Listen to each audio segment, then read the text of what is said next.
अस्सलाम वालेकुम dear student, class 9 chemistry. आज हमारा उसका 10th वाला लेक्चर है, चैप्टर नंबर 6 का इफेक्ट ऑफ टेम्परेचर। हम सॉल्युबिलिटी के बारे में पढ़ रहे थे। हमने उसके दो फैक्टर्स को डिस्कस किया, एक लाइट डिसॉल्व लाइट था और एक सोल्यूट सॉल्वेंट इंटरेक्शन था। आज तीसरा फैक्टर हम पढ़ने जा रहे हैं टेम्परेचर का, कि टेम्परेचर जो है इसका सॉल्युबिलिटी के ऊपर क्या इफेक्ट होता है। क्या हम टेम्परेचर को बढ़ाएं तो सॉल्युबिलिटी बढ़ती है, या टेम्परेचर को कम करने से सॉल्युबिलिटी कम होती है, क्या इसका इफेक्ट होता है। नॉर्मली ये समझा जाता है कि जब हम कभी भी कोई सॉल्यूशन बना रहे हैं तो हम अगर उसमें टेम्परेचर ज्यादा कर देंगे तो सॉल्युबिलिटी ज्यादा हो जाएगी। मतलब ये कि अगर टेम्परेचर ज्यादा कर देंगे तो सोल्यूट सॉल्वेंट है वो जल्दी से एक दूसरे को अट्रैक्ट करेंगे और सॉल्युबिलिटी इंक्रीज करेगी। लेकिन ऐसा नहीं है। कुछ सॉल्यूशंस ऐसे हैं जब वो बनते हैं, जब हम सोल्यूट को सॉल्वेंट में हल करते हैं तो हीट एब्जॉर्ब करते हैं, हीट एब्जॉर्ब होती है। और कुछ सॉल्यूशन ऐसे हैं जब उनको बनाया जाता है तो उस केस में हीट रिलीज होती है, जिसको हम एक्सोथर्मिक रिएक्शन कहते हैं। और कुछ ऐसे सॉल्यूशंस हैं, जैसे आम हम नमक को पानी में हल करें तो अगर हम वो जो ग्लास है उसके नीचे वाली सरफेस पे हम हाथ रखें तो ना हमें ठंडा इफेक्ट कूलिंग इफेक्ट फील होगा, मतलब जितना नॉर्मल था पहले उतना ही रहेगा, और ना वो ग्लास ज्यादा गर्म हो जाएगा, नॉर्मल रहेगा जैसा था वैसा ही रहेगा नमक मिलाने के बाद भी। तो वो थर्ड केस है कि ना हीट एब्जॉर्ब और ना हीट रिलीज हो। कुछ ऐसे सॉल्यूशंस होते हैं। तो पहले हम बात करते हैं हीट इज एब्जॉर्ब्ड, कि जैसे कुछ साल्ट्स हैं, जैसे पोटेशियम नाइट्रेट है, सोडियम नाइट्रेट है, कैल्शियम नाइट्रेट है। जब इन साल्ट्स को, पोटेशियम नाइट्रेट, सोडियम नाइट्रेट और कैल्शियम नाइट्रेट को जब पानी में हल किया जाता है तो इस केस में क्या होता है, पोटेशियम और नाइट्रेट जो है इनके दरमियान में जो सोल्यूट, एक पोटेशियम नाइट्रेट फिर दूसरा फिर तीसरा फिर चौथा, इनके दरमियान में जो इलेक्ट्रोस्टैटिक फोर्स ऑफ अट्रैक्शन है वो बहुत ज्यादा स्ट्रॉन्ग है। अब इस इलेक्ट्रोस्टैटिक फोर्स ऑफ अट्रैक्शन को तोड़ने के लिए पोटेशियम नाइट्रेट क्या करता है, जो सराउंडिंग मॉलिक्यूल्स हैं उनसे हीट एब्जॉर्ब करते हैं। जब उनसे हीट एब्जॉर्ब होगी, टेम्परेचर मैक्सिमम हो जाएगा, तो ये पोटेशियम नाइट्रेट की बॉन्डिंग टूट जाएगी और फिर ये सॉल्वेंट को अट्रैक्ट करेगा और उसमें हल हो जाएगा। अब इससे हीट को एब्जॉर्ब कर लिया है, इस वजह से जो सराउंडिंग है, जो सोल्यूशन है, जो वाटर है, उसका टेम्परेचर डिक्रीज हो जाता है और हम कहते हैं इस रिएक्शन को endothermic reaction. Therm mean heat, endo mean inside, endothermic reaction. तो इस केस में फिर वो वाटर जो है उसकी सॉल्यूशन की जो हीट है वो बहुत कम हो जाती है, क्योंकि सॉल्यूशन जो है पोटेशियम नाइट्रेट जो है इसने हीट को एब्जॉर्ब कर लिया है। तो फिर उस केस में क्या होता है, वो जो बीकर है जिसमें हम सॉल्यूशन बना रहे हैं, जब हम उसको नीचे से सरफेस उसकी टच करते हैं तो उससे हमें वो ठंडी, बहुत ज्यादा ठंडी फील होती है। तो इस केस में फिर हम ये कह सकते हैं कि जब हम टेम्परेचर को बढ़ाएंगे तो टेम्परेचर को इंक्रीज करने से सॉल्युबिलिटी क्या करेगी, इंक्रीज, सॉल्युबिलिटी बढ़ेगी।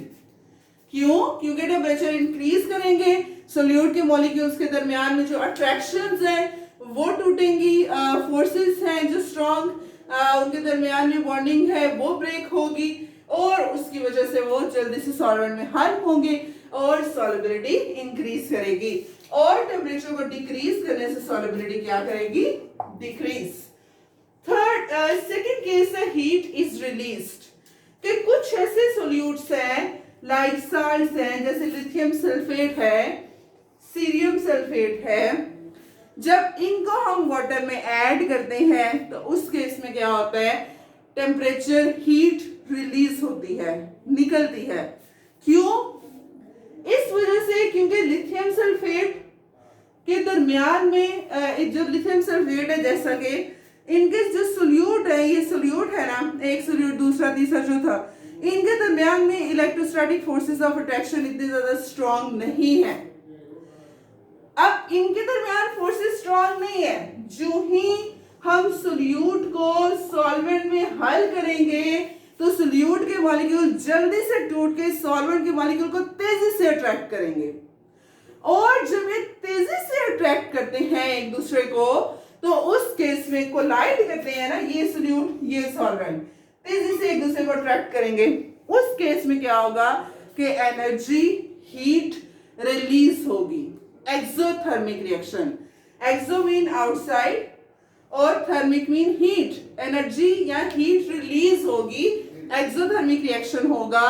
और इस केस में फिर हम ये कह सकते हैं कि हम टेम्परेचर को बढ़ाते जाएं तो उसका सॉल्युबिलिटी के ऊपर कोई भी इफेक्ट नहीं आएगा, सॉल्युबिलिटी इंक्रीज नहीं करेगी, उल्टा सॉल्युबिलिटी हो सकता है डिक्रीज कर जाए, क्योंकि ऑलरेडी सोल्यूट के मॉलिक्यूल्स के दरमियान में अट्रैक्शन बहुत वीक है।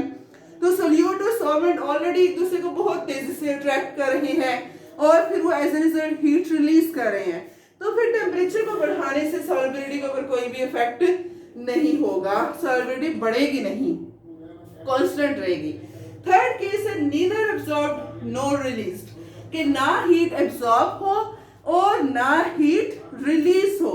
जैसे साल्ट है सोडियम क्लोराइड, सोडियम आयोडाइड भी ले सकते हैं हम, सोडियम क्लोराइड भी ले सकते हैं, पोटाशियम क्लोराइड ले सकते हैं, पोटाशियम आयोडाइड ले सकते हैं, कि जब इनको पानी में हल किया जाता है तो ये जो आयनिक सॉलिड्स हैं ये ऐसे सॉलिड्स हैं कि जो वाटर का मॉलिक्यूल है उसमें इतनी एनर्जी होती है, जो बाइपोलर नेचर है वाटर की, तो उसमें इतनी एनर्जी होती है, इतनी कैपेसिटी होती है कि वो इनके जो सोल्यूट्स हैं उनको अलग कर दें।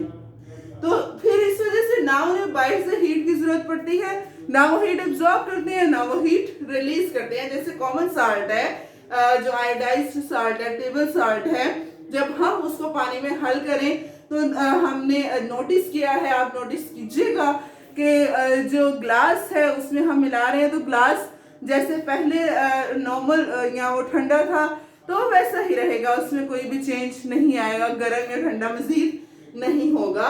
तो वो यही है कि रीजन कि ये जो सोडियम क्लोराइड पोटाशियम क्लोराइड है इनके दरमियान में अट्रैक्शन इतनी है कि वाटर जो है इजीली उस अट्रैक्शन को ब्रेक करके इनके साथ जो है आसानी से मिल जाता है विदाउट द रिलीज और एब्सॉर्ब ऑफ एनी एनर्जी। तो ये थे भाई हमारे पास फैक्टर्स टेम्परेचर का। उसके बाद हमें सोल्यूट सॉल्वेंट इंटरेक्शन पढ़ा और फिर हमने लाइक डिसॉल्व लाइक। तो कल इंशाल्लाह हम जो है वो कोलाइड, सस्पेंशन और सॉल्यूशन के बारे में पढ़ेंगे कि इनके दरमियान क्या डिफरेंस है, कोलाइड क्या है, सस्पेंशन क्या है। आज के लिए इतना ही है। अल्लाह हाफिज।